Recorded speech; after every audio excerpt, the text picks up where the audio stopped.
In a world of ever-evolving complexities, where following the norm is often seen as a safer route, there lies a hidden art. The art of being what some might call a fool. Imagine for a moment a tightrope walker, taking that precarious first step. To many, that decision might seem foolish.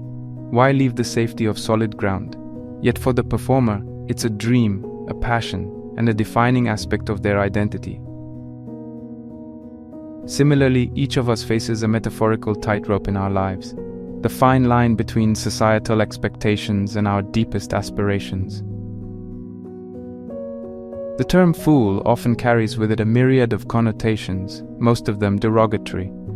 Fools, as we're traditionally led to believe, lack judgment, wisdom, and foresight. They're the jesters, the clowns, the naive dreamers who dare to venture beyond the well-trodden path. But what if, buried within the essence of foolishness, there's a profound wisdom, a wisdom that recognizes that life's grandest adventures and deepest learnings often lie outside the contours of convention? Over the course of history, countless philosophers, thinkers, and creatives have not just hinted at but have celebrated this unique perspective. Their teachings and life stories provide us with invaluable insights, ones that challenge the status quo and encourage us to view the world through a different lens. A lens that values audacity, courage, and the drive to chase after what might initially seem unreachable. Enter the art of being a fool.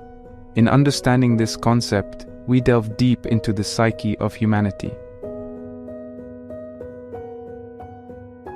Throughout time, our greatest advancements, innovations, and expressions have come from those willing to be ridiculed, willing to be misunderstood, willing to, essentially, be the fool. From the artists who introduced avant-garde movements only to be dismissed by their contemporaries, to the scientists who posited groundbreaking theories that upended conventional wisdom, it was their foolish resilience and faith in their dreams that carved the path forward. But why is it so essential to harness this seemingly counterintuitive idea? In its essence, the art of being a fool is about authenticity. It's about staying true to oneself despite external pressures to conform. It's about the audacity to believe in our dreams, no matter how far-fetched or distant they may appear. By doing so, we not only find purpose and meaning in our own lives, but also inspire others to do the same. The societal norms and expectations we face today aren't necessarily designed to suppress our dreams, but they do often encourage conformity. From a young age, we're steered towards paths deemed secure and acceptable.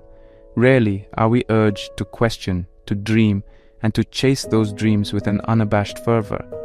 Yet history has repeatedly shown us that those who have made a lasting impact, who have truly lived lives of fulfillment, are those who embrace the art of being a fool. In this exploration, we're not just discussing the abstract idea of foolishness. We're delving into a roadmap, drawing from the wisdom of revered philosophers, psychologists, and authors who have all, in their unique ways, embraced and championed this art form. Through their perspectives, we'll discover that being a fool is not about ignorance or naivety. It's about courage, passion, and the relentless pursuit of one's dreams. So, as we start this journey together, I invite you to set aside preconceptions, to open your heart and mind, and to rediscover the profound wisdom that lies in the art of being a fool. After all, as the famed George Bernard Shaw once remarked, all progress depends on the unreasonable man. Or in our context, the unyielding dreamer, the timeless fool.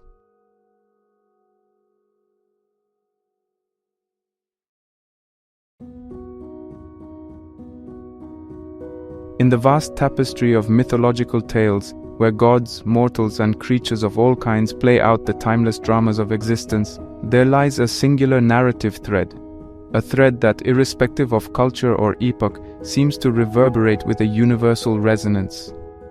This is Joseph Campbell's renowned concept of the hero's journey.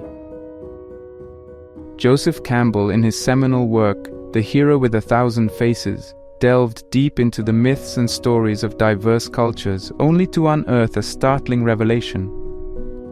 Beneath the varied facades of these tales was a monomyth, a single overarching narrative structure.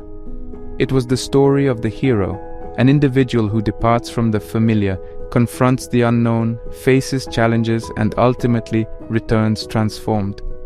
This cyclical journey is echoed in tales from the Indian Ramayana to the Greek Odyssey, from the biblical story of Moses to modern sagas like Star Wars.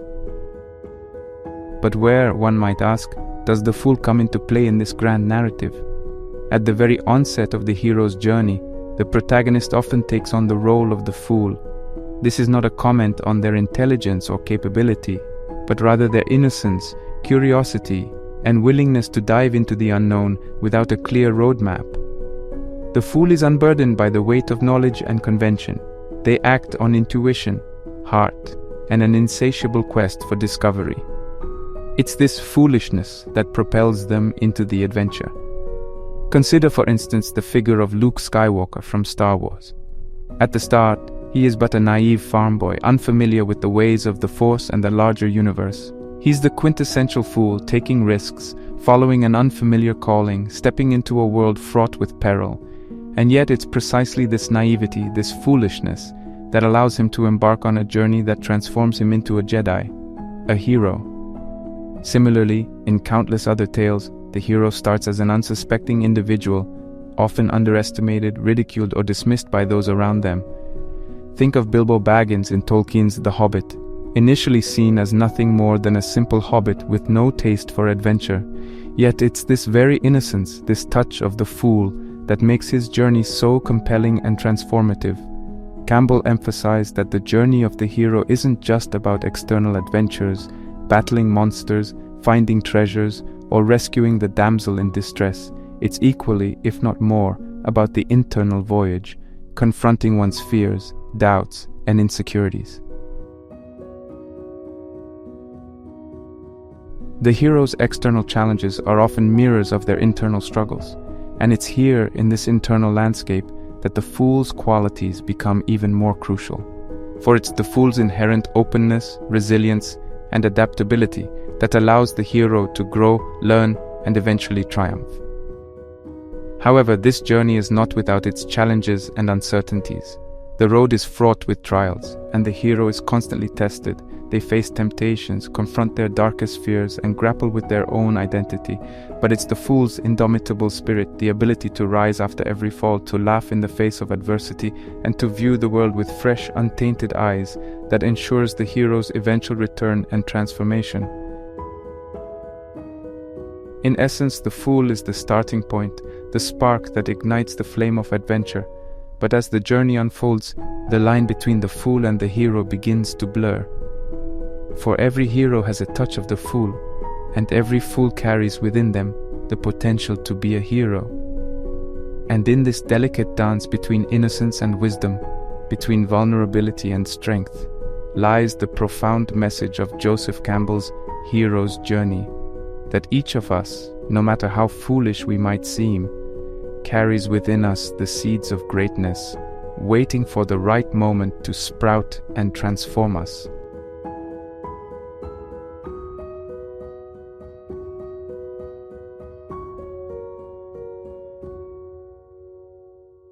Diving deeper into the philosophical undercurrents that shape our understanding of the fool and the hero, we stumble upon the profound musings of Friedrich Nietzsche, a philosopher whose influence reverberates through time, challenging our conventional notions of morality, existence, and the human spirit. One of Nietzsche's most profound and perhaps misunderstood concepts is that of the Übermensch, often translated as the Superman or Overman. But what is the Übermensch? At its core, Nietzsche's Superman isn't a physical or biological superior being, nor is it a call for some dystopian hierarchy.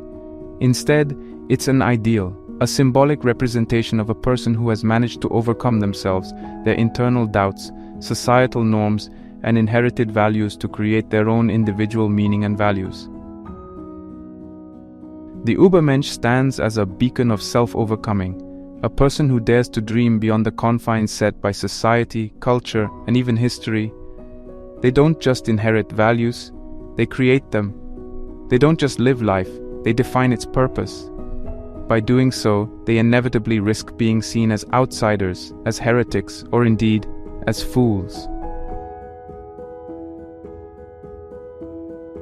In his seminal work, Thus Spoke Zarathustra, Nietzsche writes, "I teach you the overman. Man is something that shall be overcome. What have you done to overcome him?" Through these words, Nietzsche is challenging each one of us to embark on the greatest adventure of all, the adventure of self-overcoming.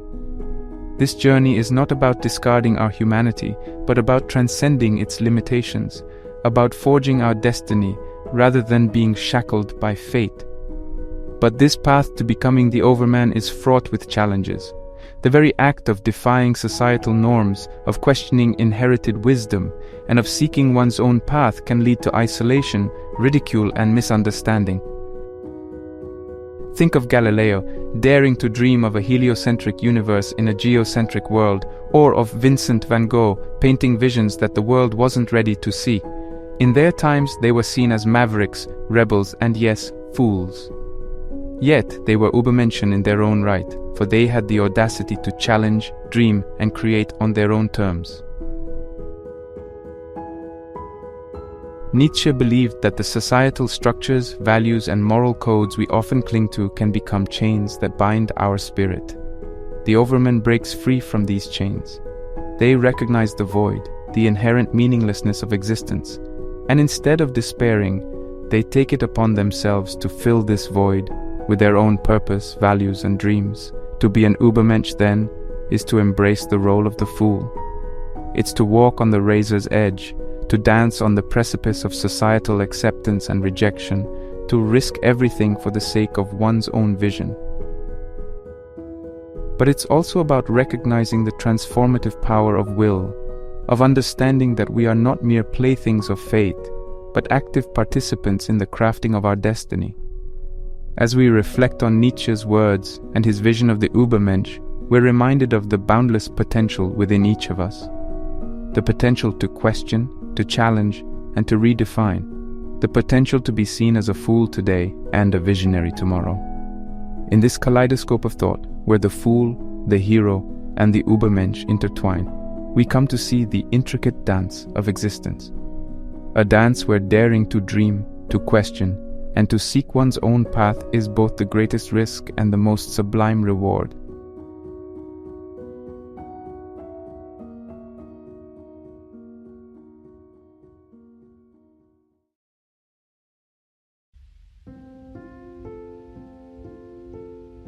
Navigating the labyrinth of human consciousness, we encounter the enigmatic and profound ideas of Swiss psychiatrist and psychoanalyst Carl Jung. A pioneering figure who ventured beyond the shores of conventional psychoanalysis, Jung delved deep into the realms of mythology, spirituality, and the collective unconscious to explore the very essence of human existence. Central to Jung's body of work are the concepts of the shadow and individuation. To understand our inner fool and how it relates to our dreams and aspirations, we must first embark on a journey into these profound realms of self-awareness and transformation. Often lurking in the periphery of our conscious mind is the shadow. This isn't some sinister force or malevolent entity, but rather, as Jung describes, the unconscious aspect of the personality which the conscious ego does not identify in itself. The shadow is a reservoir of feelings, desires, and memories that have been repressed, denied, or ignored. It encompasses everything we don't want to accept about ourselves, our fears, our weaknesses, and even latent potentialities. Why does the shadow matter when we talk about the fool? The fool in many ways is a manifestation of the shadow. In its purest form, the fool represents spontaneity, innocence, and a certain wildness, traits that society often asks us to suppress or control. Thus, embracing the fool within us means confronting our shadow, acknowledging the parts of ourselves that we've shunned or ignored. It's about accepting our imperfections, vulnerabilities, and hidden desires. Only by integrating the shadow can we hope to become whole, authentic beings. This brings us to Jung's idea of individuation, a lifelong process of becoming the person one is inherently meant to be, distinct from societal expectations or norms. It's the journey of self-realization, where one integrates the various facets of their unconscious, including the shadow, into their conscious self. The path of individuation is not about achieving an idealized version of oneself, but about reconciling and harmonizing the myriad forces within.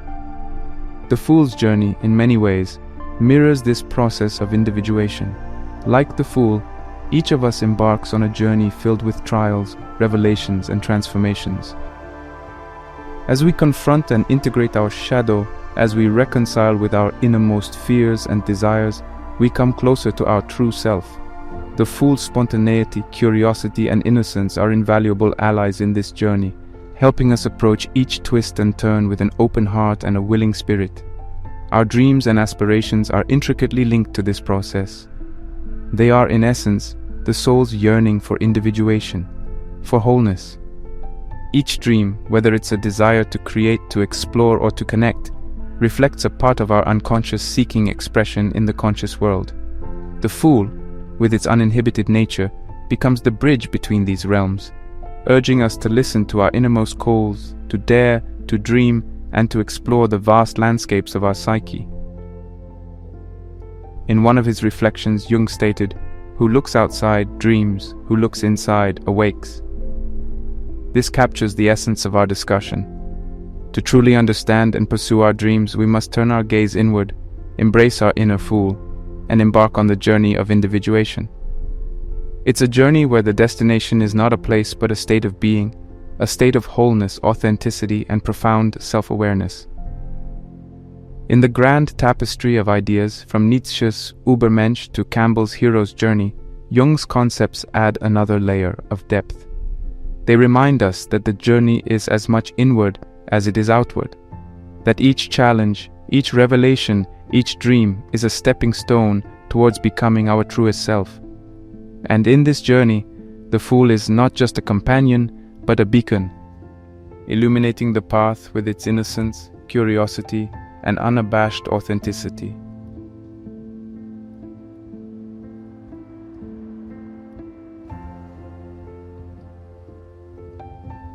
In the grand theatre of philosophical thought, few have painted as vivid a portrait of the human condition as the French-Algerian writer and philosopher Albert Camus. Camus, a Nobel laureate, grappled with existential quandaries, painting a vision of life where meaning is not handed to us, but crafted by our own hands amidst the vast indifference of the universe. Central to Camus' philosophy is the concept of the absurd. Camus described the absurd as the conflict between our desire for meaning and the apparent meaninglessness of the universe. We, as humans, are driven by an innate quest for purpose and significance. Yet the universe, in its vastness and indifference, does not seem to offer any inherent meaning. This tension, this dissonance, is the essence of the absurd. Rather than view the absurd as a nihilistic endpoint, Camus saw it as a beginning, a realization from which one could construct a life of authenticity. In his work, The Myth of Sisyphus, Camus presents the tale of Sisyphus, condemned to push a boulder up a hill for eternity, only to see it roll back down each time he nears the summit. For Camus, Sisyphus embodies the human condition. Our endeavors, our struggles, our dreams might seem futile in the grand indifference of the cosmos, yet it is in the act of striving, of rebelling against the absurdity, that we find meaning. Dreams, aspirations, and pursuits are integral to this rebellion. Society, with its structures and norms, often imposes a certain rationality upon us. It dictates paths that promise stability, respect, and acceptance. Yet these societal norms often clash with the personal dreams that bubble within us, dreams that might seem irrational or unconventional. Camus' philosophy empowers us to embrace these dreams, not in spite of, but because of the absurd. If life inherently lacks meaning and our existence is set against the backdrop of an indifferent universe, then why not pursue what sets our soul alight? Why not follow the path that resonates with our essence, regardless of societal expectations or norms? Accepting the absurdity of life liberates us from the confines of societal shoulds and musts. It reminds us that societal norms are just as arbitrary as any other construct. In the grand, indifferent theater of the universe, choosing a life that aligns with societal expectations is no more rational than pursuing one's wildest, most irrational dreams. By recognizing and embracing the absurd, we free ourselves from the pressure of finding objective meaning or conforming to external standards. We become the authors of our destiny, crafting narratives that resonate with our deepest truths. This isn't a call to abandon responsibility or drift aimlessly, but an invitation to pursue our passions with vigor, to embrace the unpredictability of life, and to find joy in the act of living itself, irrespective of external validations. Camus once said, "The only way to deal with an unfree world is to become so absolutely free that your very existence is an act of rebellion." In a world bound by conventions where the weight of expectations can often stifle dreams, pursuing one's true calling, no matter how unconventional or foolish, becomes an act of rebellion, a rebellion against the absurdity of existence and societal impositions. As we reflect upon Camus' insights, we are reminded of the liberating power of acceptance. Accepting the absurdity of life doesn't lead to apathy, but to an empowered freedom. It reminds us that in the vast cosmic dance, we have but a fleeting moment, and in this moment, rather than be bound by the chains of convention, we can choose to dance to our own rhythm, to chase our dreams with abandon, and to craft a life that, while fleeting, is fiercely and authentically ours. In the ongoing saga of the Fool's Journey, the lessons from Camus offer a potent elixir. They remind us that sometimes the most rational act is to embrace our irrational dreams, to find meaning in the act of living, and to celebrate the beautiful, fleeting, and absurd dance of existence. As we move forward, let Camus' vision serve as a beacon, urging us to dream, to dare, and to embrace the profound freedom that comes from accepting life's inherent absurdity.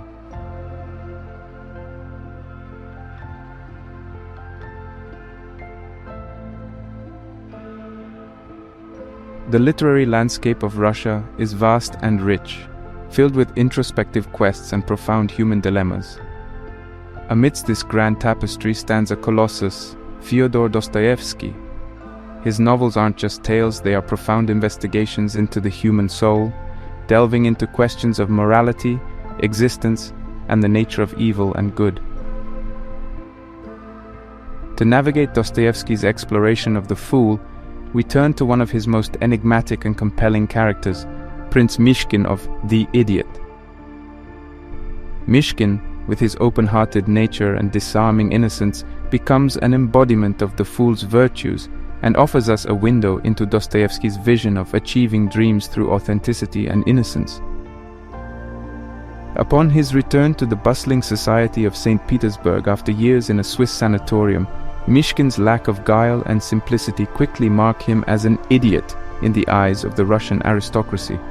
Yet his idiocy isn't rooted in ignorance, but rather in an unwavering innocence and a boundless empathy towards others.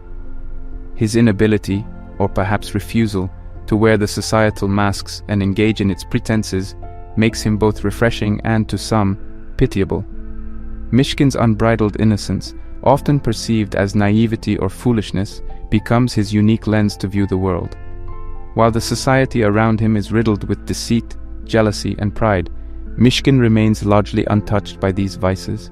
His genuine concern for others, even those who ridicule or harm him, showcases the strength and resilience that comes from a pure heart. His interactions, especially with the tormented Nastasia Filipovna and the passionate Rogozhin, highlight the transformative power of genuine compassion. In a world where many are driven by selfish desires and masked intentions, Mishkin's genuine innocence stands in stark contrast. His straightforwardness, often deemed as foolishness, allows him to cut through societal facades. He doesn't engage in the usual games of one-upmanship or deceit. And while this often places him in precarious situations, it also allows him to remain true to himself, a beacon of authenticity in a sea of pretense. This authenticity is a potent force. For Dostoevsky, it's clear that innocence and foolishness, when rooted in a genuine understanding of oneself, can be more powerful than calculated cunning or societal savvy.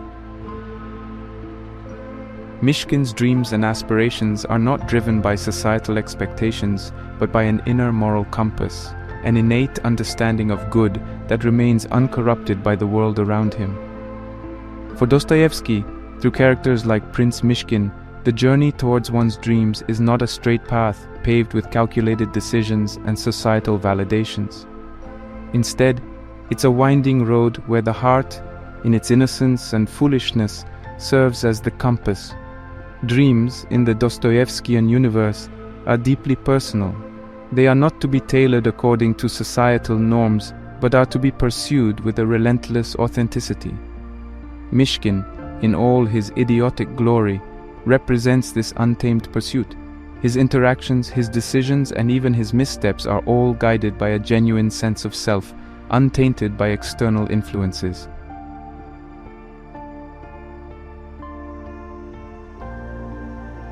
In one poignant moment, Mishkin remarks, "Beauty will save the world." This isn't just a comment on aesthetic beauty, but a profound reflection on the beauty of the human soul, in its rawest, most authentic form. For Dostoevsky, it's this beauty, this genuine authenticity, that holds the power to transform, to inspire, and to lead one towards their true dreams. As we traverse the intricate world of Dostoevsky, Prince Mishkin emerges not just as a character but as a philosophy, a testament to the power of authenticity and innocence. In the dance of existence, where many wear masks and tread paths laid out by societal expectations, figures like Mishkin remind us of the strength inherent in genuine innocence. In our ongoing exploration of the fool's journey, Dostoevsky's The Idiot adds a profound layer. It urges us to recognize the transformative power of authenticity and to understand that sometimes the most profound wisdom comes cloaked in the garb of foolishness. In The Pursuit of Dreams, Dostoevsky seems to whisper from the pages of his novels, "It's not the societal accolades or validations that matter, but the authenticity of the journey." And in this authentic journey, with all its trials and tribulations, lies the true realization of dreams, painted not in the colors of the world, but in the hues of one's heart.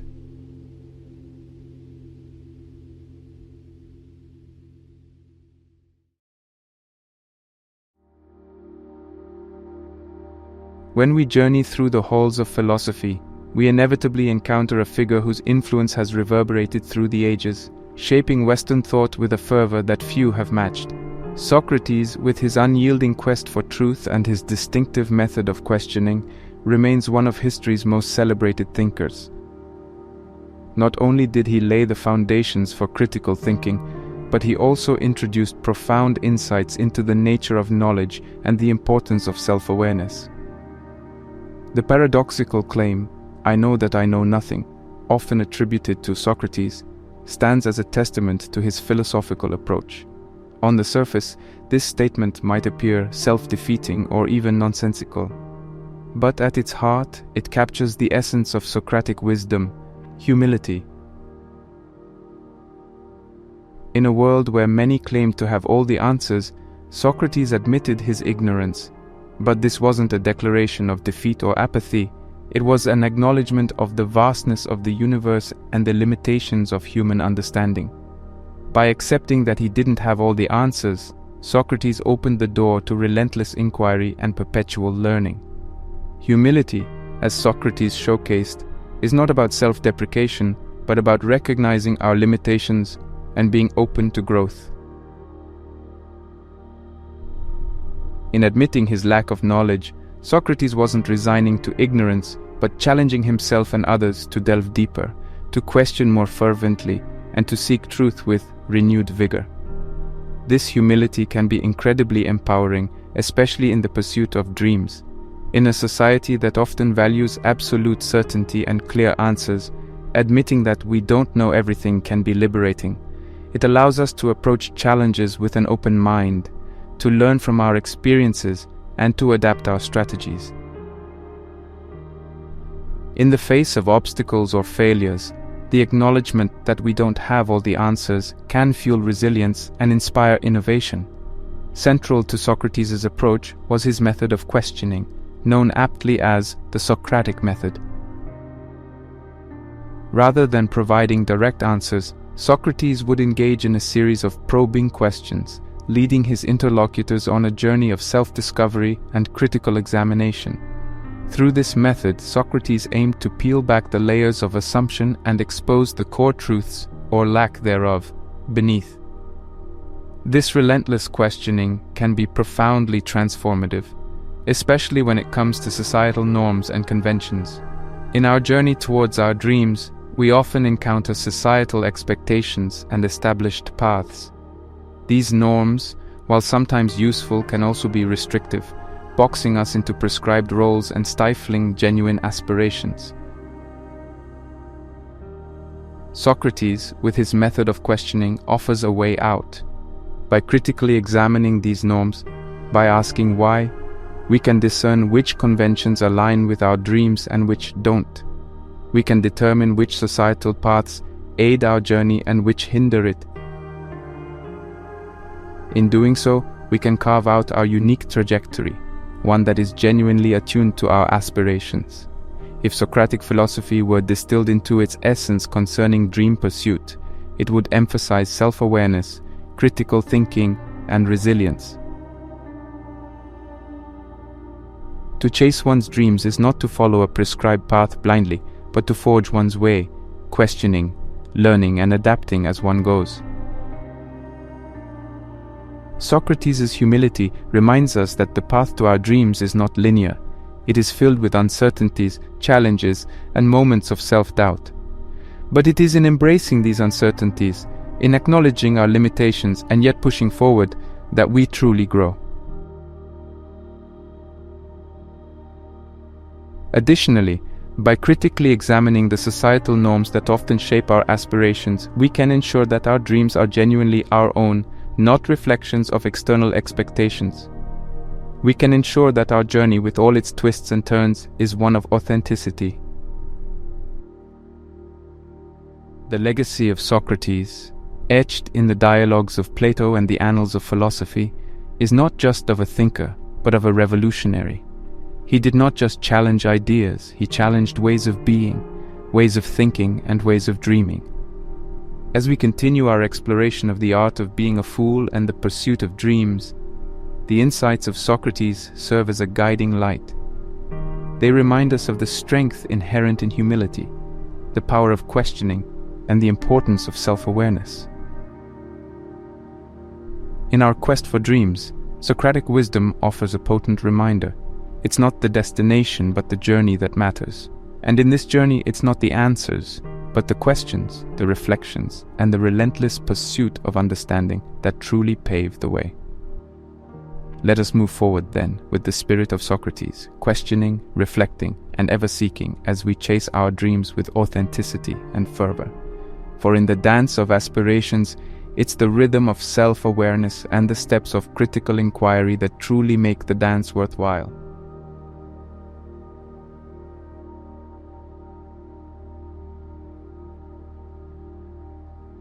Among the profound voices echoing through the halls of psychology and philosophy, Viktor Frankl's resonates with a particular poignancy. A Holocaust survivor, neurologist, and psychiatrist, Frankl didn't just theorize about human suffering and the search for meaning. He lived it.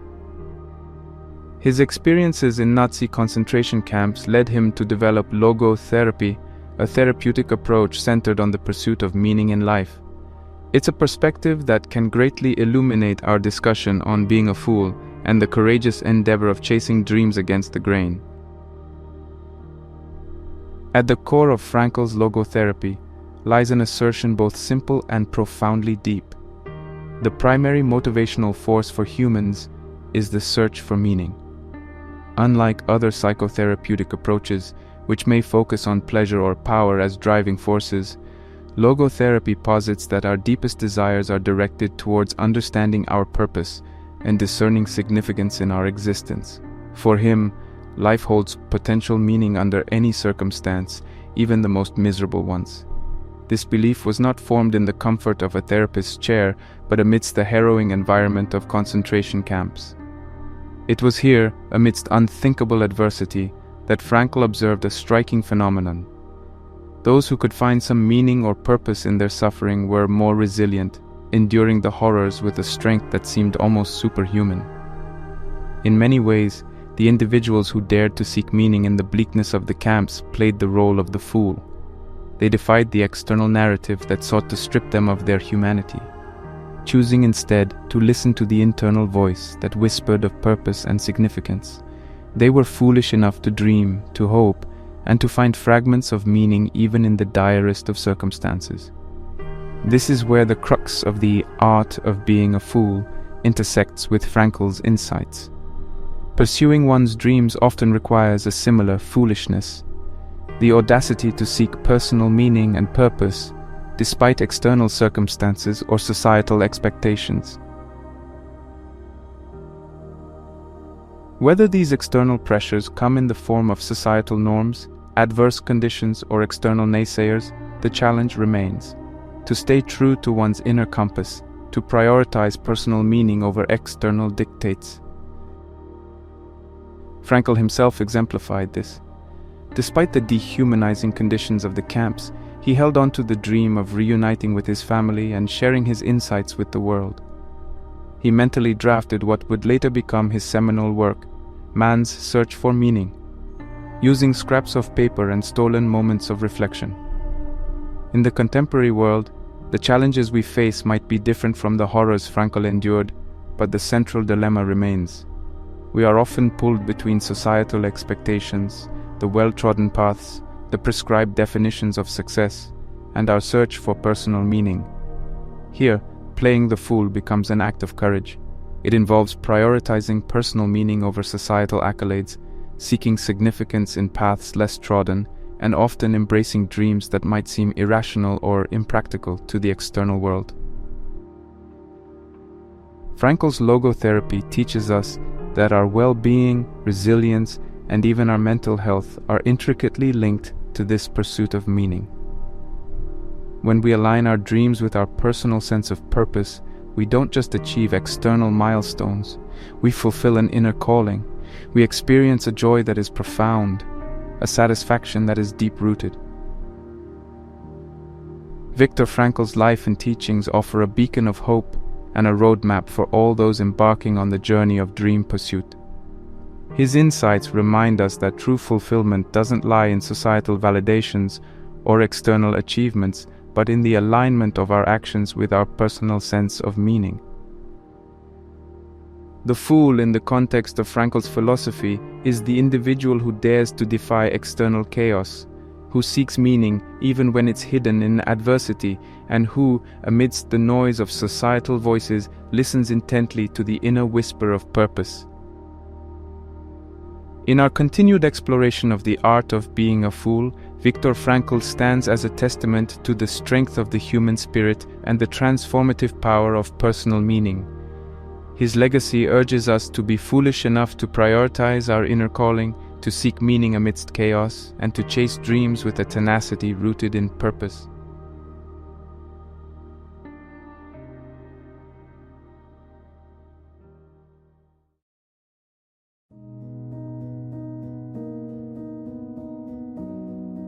Ralph Waldo Emerson, the 19th century American philosopher, essayist, and poet, stands as an emblematic figure in the realm of transcendentalism and individualism. His ideas, expressed most vividly in his essay, Self-Reliance, have not only shaped American thought but have also offered invaluable insights into the dynamics of personal autonomy, nonconformity, and the spirit of chasing dreams. Emerson's philosophy provides another fascinating layer to our exploration of the art of being a fool. Emerson's essay, Self-Reliance, begins with a striking proclamation. Trust thyself, every heart vibrates to that iron string. At its heart, the essay is a call to arms for individuals to trust their inner voices and intuitions. For Emerson, to be self-reliant is to embrace one's thoughts, values, and beliefs without being unduly influenced by societal norms or external pressures. One of the essay's most compelling assertions is that society often conspires to rob individuals of their autonomy. By imposing its conventions, norms, and definitions of success, society can divert individuals from their genuine paths.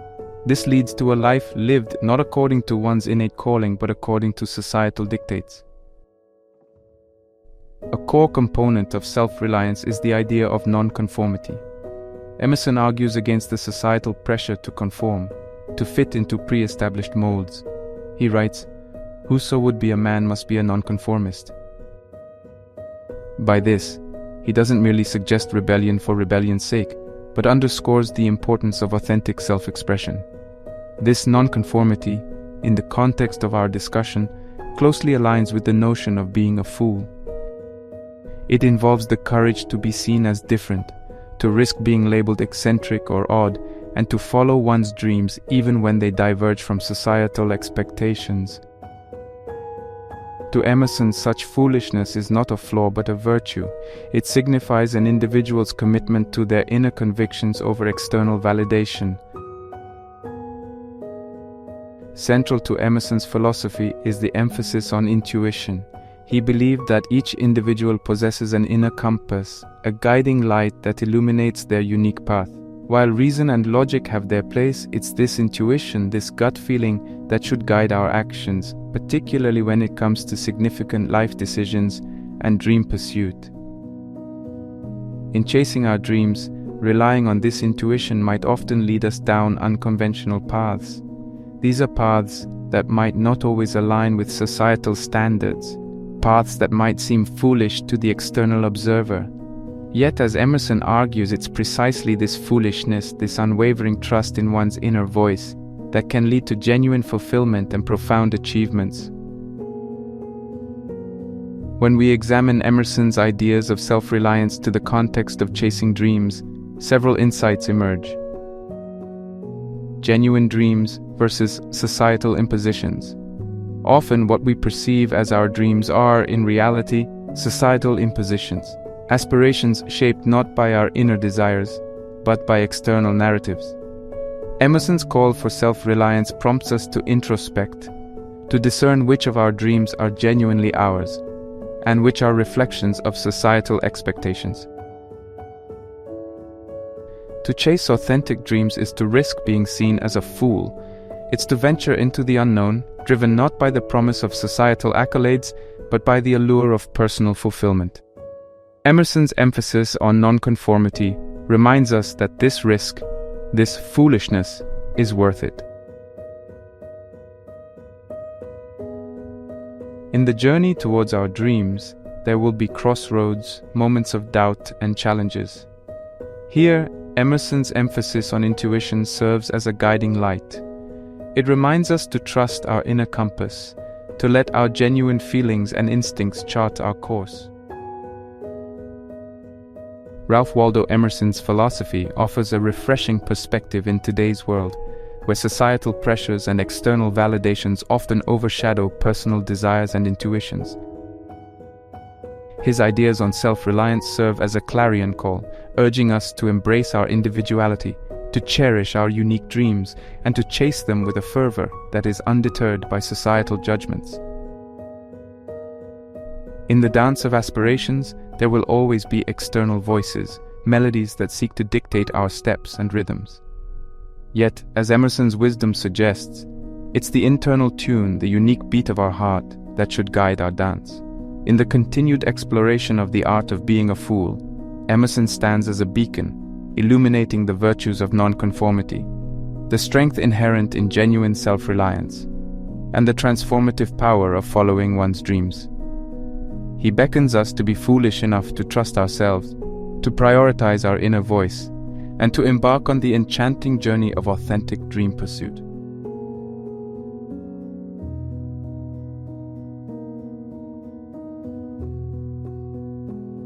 Paulo Coelho's The Alchemist has captivated readers worldwide with its enchanting narrative and profound philosophical insights.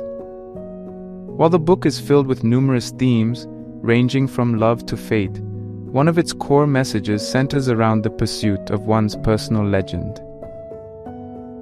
Through Santiago's journey, Paulo not only offers readers a literary adventure but also a profound lesson on the value of following one's dreams, even if it means being perceived as a fool.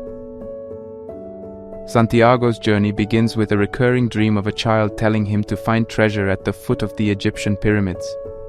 This dream, dismissed by many as mere fancy or illusion, serves as the catalyst for Santiago's grand adventure. Herein lies the first lesson. Dreams, however unfeasible they may seem, often carry profound truths and directions for our lives. While many would have dismissed such a dream as trivial, Santiago, playing the fool, chooses to pursue it, signaling the start of his odyssey. Paulo introduces the concept of a personal legend as the utmost desire of the heart, the dream or goal that a person feels is their mission in life. Everyone, according to him, knows their personal legend at a young age, but as they grow, societal expectations, fear of failure, and various other distractions cause them to lose sight of this dream.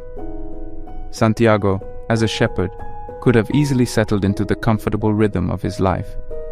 Yet, the pull of his personal legend, the desire to decipher his dream, propels him into the unknown. His journey, filled with unexpected challenges and encounters, mirrors the journey anyone undertakes when they decide to pursue their deepest aspirations. To the external world, Santiago's journey might seem foolhardy. Giving up the certainty of his life, selling his sheep, and venturing into foreign lands on the whim of a dream. It surely seems like the act of a fool. Yet, Coelho's narrative underscores that it's this very foolishness, this audacious spirit, that's essential for true self-discovery and realization of one's personal legend. As Santiago encounters the alchemist, the story delves deeper into the spiritual and philosophical aspects of pursuing one's dreams. The alchemist tells him, people learn early in their lives what is their reason for being, and that very few follow the path laid out for them, the path to their personal legends, to their happiness. This reinforces the idea that many, fearing the label of fool, choose the comfort of the known over the uncertainty and magic of chasing their dreams. While alchemy traditionally centers around turning base metals into gold, Paulo uses it as a metaphor for personal transformation. Santiago's journey isn't just about physical travel, it's about his inner evolution, his metamorphosis as he inches closer to his personal legend. This transformation is essential for anyone on the path of their dreams. It involves shedding old beliefs, embracing new wisdom, and continually evolving in the quest for one's deepest aspirations. Santiago's journey comes full circle when he realizes that the treasure he sought was not just physical, but also metaphysical.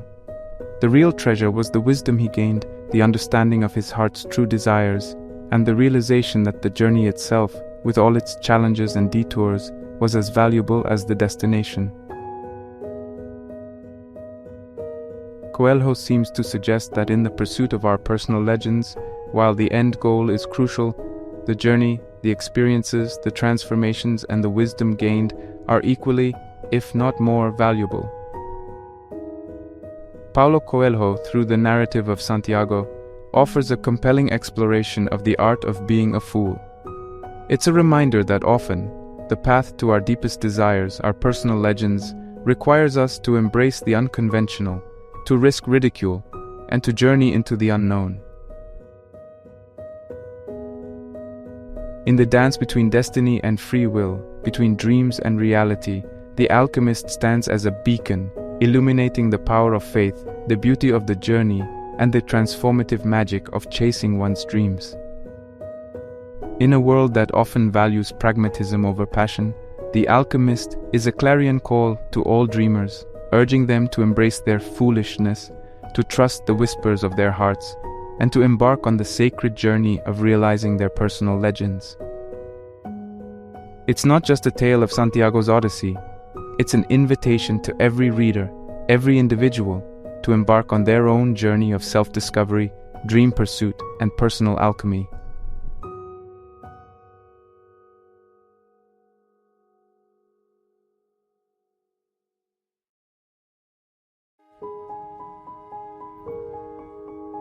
In this exploration of the intricate dance between dreams and daring, between folly and fulfillment, we've traversed the thoughts of some of history's most profound thinkers and storytellers. Each of these luminaries, in their unique ways, beckons us towards a singular truth: the inestimable power of embracing our inner fool. From Santiago's relentless pursuit of his personal legend in Coelho's The Alchemist, to Nietzsche's bold conception of the Übermensch who dares to craft his own values. From Jung's insightful revelations about the shadow and individuation, to Emerson's impassioned advocacy for self-reliance, each narrative and philosophical stance paints the portrait of a world where dreams aren't just fleeting fantasies, but profound prophecies guiding us towards our authentic selves. Dreaming, as we've gleaned, isn't merely an act of whimsy, it's an act of rebellion. It's a challenge to societal structures, a defiance against the mundane, and most importantly, a courageous commitment to oneself. Daring to dream is akin to launching a silent yet powerful revolution against conformity. The fool in each of us isn't a marker of naivete or ignorance, rather it's a symbol of audacity, of the capacity to venture beyond the familiar horizons and dive into the vast oceans of the unknown. The world often demands of us a straight path, a predictable trajectory filled with safe choices and sound decisions. However, as Socrates' profound assertion reminds us, true wisdom might reside in acknowledging the vastness of what we don't know, in questioning the norms, and in realizing the profound freedom that this humility brings.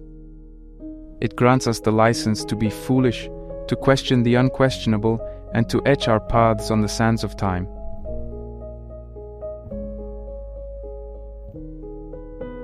Viktor Frankl, with his incisive insights on logotherapy, further illuminates this discourse, revealing that our deepest yearnings are often tethered to our search for meaning.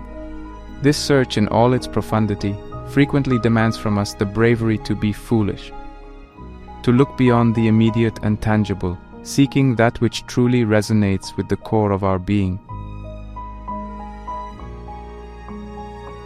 In essence, the fool is not the one who dreams, but perhaps the one who, fearing ridicule or failure, suppresses those dreams. For in dreams we find not just hope, but direction, not just aspiration, but purpose. To be foolish is to have the audacity to believe in oneself, to trust in the journey, and to realize that the path, with all its twists and turns, is as significant as the destination. So, as we conclude this odyssey through thought, philosophy, and narrative, let's carry with us the vibrant tapestry of insights we've gathered. Let's honor the fool within, recognizing its power, its wisdom, and its unparalleled courage.